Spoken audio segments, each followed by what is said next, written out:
Hey, yo!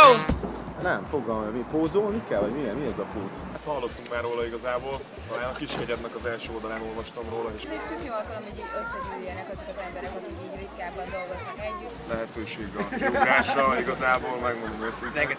Rengeteg fiatalt mozgat meg. Kifejezetten ajánlom mindenkinek, ugye Fatti? Nagyon-nagyon komoly, nívós esemény. De Danitól mindig kapok meghívót, és most már el fogok menni. Voltál olyan pózbulin? Egyszer-kétszer megfordultam arra, jobbra-balra. Kétszer? Háromszor, arra már nem emlékszem, annyira jó volt egyébként. Mindenki menjen, mert mi is mindig ott vagyunk magunkkal. Aha.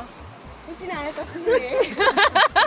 Együtt, és hogy ez egy ilyen nagyon jó alkalom, hogy így egy társaságba keveredjen mindenki. Ha lennem a pózbuli, akkor itt hagynám a munkámat, és tudnám a félmilliót, de inkább a pózbuliba mennék. Úgyhogy... Fog jelni, mert hallottam, hogy nagyon jó. És mit üzensz azoknak, akik még nem voltak? Nem tudják, hogy mit hagytak eddig. Ital és nők. Meg ott a törőcsik is. Igen, ott a törőcsik is, akinek nincs seggje.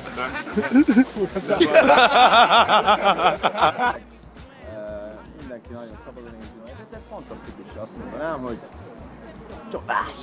Tudod, hogy mikor lesz a következő buli? Nem, megmondom őszintén nem, de remélem, hogy itt leszek.